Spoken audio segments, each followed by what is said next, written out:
Overseas now, an urgent search is underway for two missing U.S. Navy SEALs. Defense officials say the men disappeared during a boarding mission off the coast of Somalia.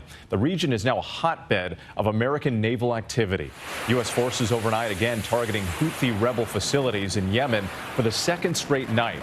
The strikes are in response to the Houthis' targeting of commercial ships. ABC's Jay O'Brien from Washington tonight.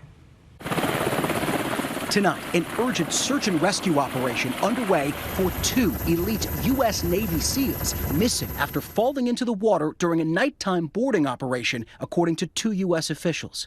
It's unclear what prompted the SEALs to board the vessel, conducting the operation in pitch black on the open ocean on Thursday. Doing boarding operations in the ocean at night are some of the most dangerous things that you can do. For seasoned operators, they'll tell you it's the most dangerous thing that we do. The SEALs operating in the Gulf of Aden between Somalia and Yemen, now a hotspot for U.S. naval activity after at least 28 attacks in recent months on commercial ships in the region by Iran-backed Houthi militants. Overnight, the U.S. conducting another retaliatory strike against the militia group.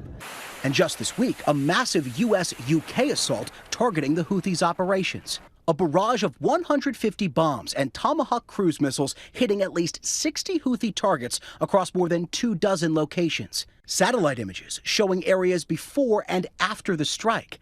Explosions seen destroying Houthi facilities in this video from British forces. The airstrikes in response to an escalating series of attacks on commercial ships by the militants. Snarling a vital trade route home to roughly 15% of all global maritime trade. In this video, released by the Houthis late last year, you can see the group storming a commercial ship. Companies now forced to choose between sailing through the dangerous Red Sea or traveling an expensive extra 10 days around Africa. A standard 40-foot shipping container now costing $4,000 to ship from China to Northern Europe, compared to $1,500 in November. Meantime, thousands of protesters in Yemen condemning the U.S. airstrikes, and Houthi leaders promising the attacks on ships will continue in solidarity with Hamas in its war against Israel, as the 100-day mark of that conflict looms.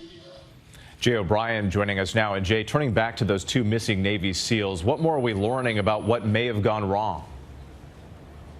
With that former SEAL we spoke with tonight said that these kinds of boarding operations need to be perfectly choreographed and executed without a hitch. SEALs train for this kind of operation constantly, but they are inherently dangerous and they're made even more risky by high waves in that part of the world this time of year. We're also learning late tonight that one of those SEALs dove into the water to rescue the other.